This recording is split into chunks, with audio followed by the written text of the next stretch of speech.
मेरे साथ में हमारे यात्रा के अखिल भारतीय कांग्रेस कमेटी के इंचार्ज और हमारे प्रभारी आदरणीय सीपी मित्तल जी, आदरणीय गुड्डू राजा जी, आपके सम्मानीय विधायक अजय टंडन जी, आदरणीय घई जी, वीर सिंह जी, विकास जी, पूर्व विधायक आदरणीय प्रताप जी, परम जी और सभी हमारे कांग्रेस पार्टी के वरिष्ठ नेता यहाँ उपस्थित हैं। आप सबको विदित है कि मध्य प्रदेश भारतीय जनता पार्टी के 18 साल का काला कार्यकाल रहा है। भय, भ्रष्टाचार, अराजकता मध्य प्रदेश में 18 साल पे चरम पर रहा और मध्य प्रदेश की जनता ने 2018 में भी कांग्रेस पार्टी को आशीर्वाद दिया था और एक मजबूत सरकार हमने बनाई थी, लेकिन दुर्भाग्य से वो सरकार आगे हम नहीं चला पाए। उसके बहुत सारे कारण हैं जिन्हें आप भी जानते हैं। प्रदेश के मुख्यमंत्री जी और उनकी सरकार 18 साल के अपने काले कार्यकाल के बाद में जनता से पुनः आशीर्वाद लेने के लिए निकले हैं, लेकिन मैं आपके माध्यम से मुख्यमंत्री जी से कहना चाहता हूं कि वो आशीर्वाद नहीं, वो प्रदेश की जनता से माफ़ी मांगने के लिए यात्रा निकालें, क्योंकि आपका जो कार्यकाल रहा वो भ्रष्टाचार, भय, अराजकता से भरपूर रहा। कर्नाटक में सरकार भाजपा की थी 5 साल पहले। उस सरकार को कर्नाटक की जनता ने उखाड़ फेंका। 40% वाली सरकार कर्नाटक में थी। 2/3 बहुमत से कर्नाटक की जनता ने कांग्रेस को विजय दिलाई और अब मध्य प्रदेश में आप सबको पता है, और मैं तो आपको धन्यवाद देता हूं कि आप सच्चाई प्रदेश की जनता के सामने अपने मीडिया के माध्यम से रखते हैं। मध्य प्रदेश अब 50% कमीशन का प्रदेश बन चुका है और ये मैं नहीं कह रहा हूँ, ये प्रदेश की जनता कह रही है, प्रदेश में काम करने वाले ठेकेदार कह रहे हैं, प्रदेश में काम करने वाले अन्य हमारे व्यापारी कह रहे हैं। फिर 50% कमीशन वाली सरकार मध्य प्रदेश की बन चुकी है। इसके खिलाफ कांग्रेस पार्टी के हमारे नेता आदरणीय राहुल जी, खड़गे जी, हमारे प्रभारी सुरजेवाला जी, प्रदेश कांग्रेस कमेटी के अध्यक्ष माननीय कमलनाथ जी के नेतृत्व में जन आक्रोश रैली हमने शुरू की, जिसकी शुरुआत श्री गणेश हमने कल गणेश चतुर्थी के पावन पर्व पर किया है और भगवान गणेश से हमने ये आशीर्वाद भी लिया है कि प्रदेश की जनता के आशीर्वाद से इस 50% कमीशन की सरकार को हम यहाँ से उखाड़ फेंकेंगे। 12 दिवसीय ये यात्रा समूचे प्रदेश में निकलेगी। 7 यात्राएं कल शुरू हुई है। कल दमोह क्षेत्र में बांदोपुर से हमने ये यात्रा को भगवान भोलेनाथ का आशीर्वाद लेके शुरू की है।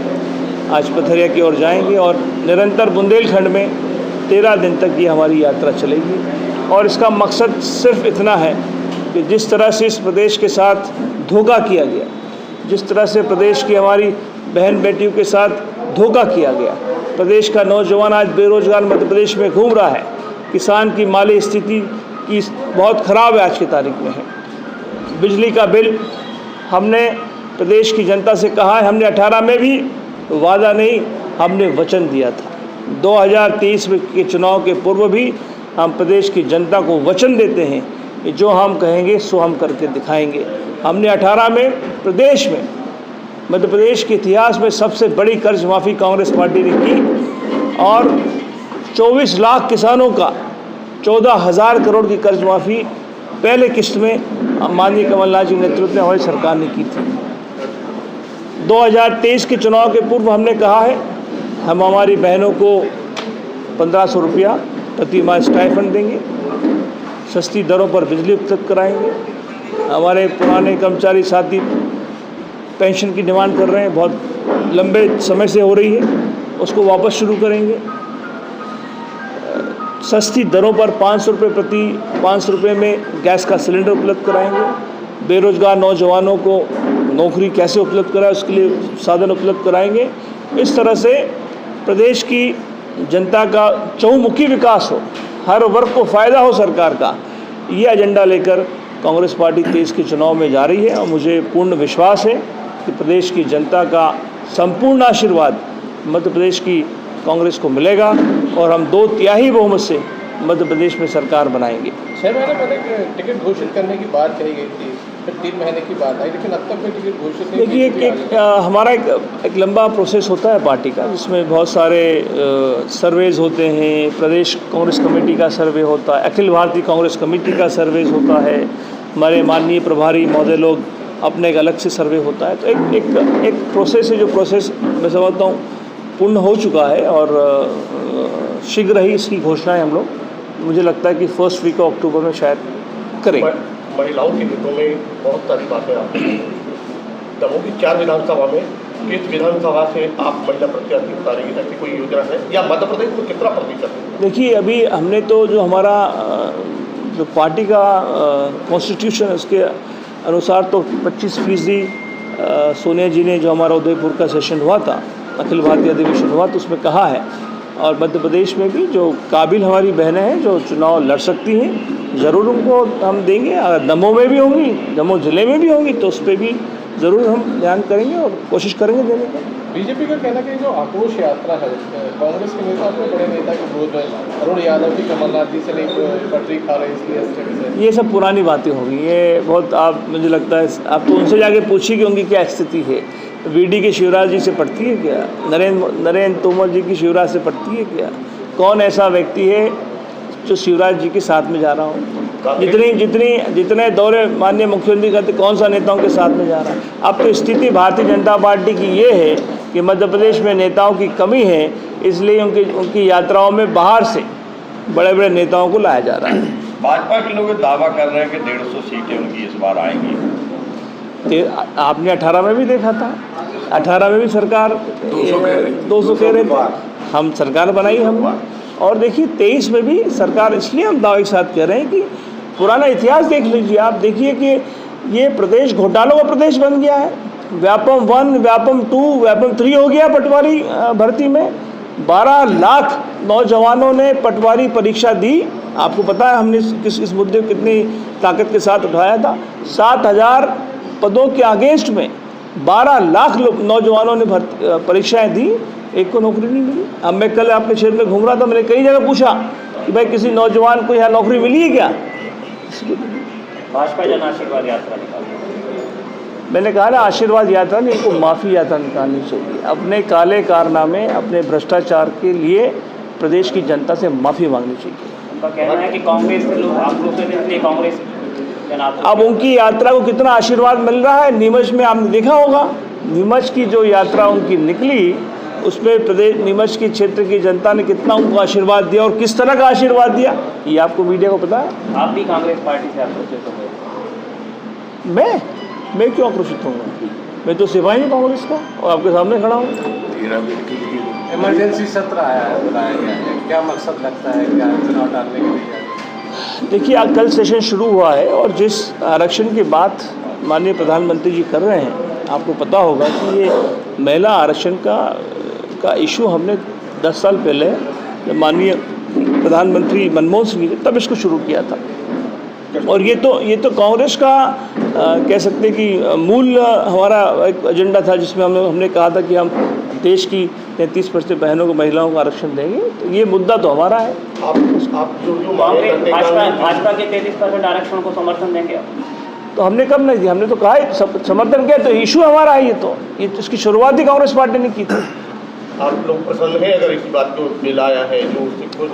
मैंने वही तो आपसे कहा अभी कि ये इशू ही कांग्रेस पार्टी ने माननीय सोनिया जी के निर्देशन पर, उनके आदेश पर, मनमोहन सिंह जी की सरकार पर इस बिल को हम लाना चाहते थे।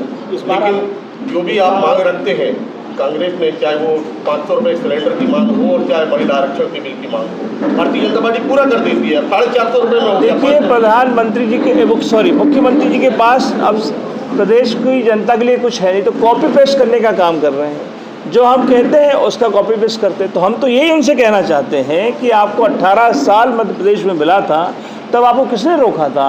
आपको जो मर्जी आप कर सकते थे। हम तो पूछना चाहते हैं कि भाई कितना रोजगार मिला नौजवानों को, कितनी बहनें हमारी सुरक्षित मध्य प्रदेश में रही। अगर आंकड़े मैं अभी लेकर आया तो आपको भेजता मैं किस तरह की यहाँ पर अराजकता का माहौल पिछले 18 साल में रहा है मध्य प्रदेश में। जैसे आपने 500 रुपये सिलेंडर की बात कही, वहाँ 450 रुपये सिलेंडर देने की बात कही, तो उसमें एक उन्होंने लोचा रख दिया है कि जिन महिलाओं के नाम पर सिलेंडर होंगे सिर्फ उन्हीं को मिलेगा। ये इससे भारतीय जनता पार्टी और मुख्यमंत्री जी की नीयत का स्पष्ट आपको क्या नीयत उनकी है चुनाव को लेकर आप देख सकते हैं। एक देश एक चुनाव को लेकर भाजपा बात कर रही है, कैसे देखते हैं आप? देखिए, बहुत अर्ली स्टेज पे बात हो रही है इस तरह की, और अभी तो इसमें बहुत सारे क्लॉजेज हैं जिसको फुलफ़िल करना होता है, और वो पहले सरकार करे फुलफ़िल, उसके बाद बात हो। इस बार अगर आपकी सरकार बनती है तो विधायक टिके रहेंगे कि फिर वही स्थिति निर्मित होगी? जांच देंगे, जांच करके देंगे। धन्यवाद। अच्छा, पिछली बार जो विधायक आपके चले गए थे उसमें दोषी किसको मानते थे? विजय सिंह को, ज्योतिरादित्य सिंधिया को? देखिए, जो लोग गए उनके बारे में चर्चा का विषय नहीं है, और जो गए उससे उनकी नीयत का भी स्पष्टीकरण मिलता है। और सिंधिया जी के बारे में तो मैंने कई बार आपसे कहा है, उनका तो ख़ानदानी रिवाज ही है, कोई नई बात नहीं है। उनका इतिहास तो अंग्रेजों के ज़माने का है।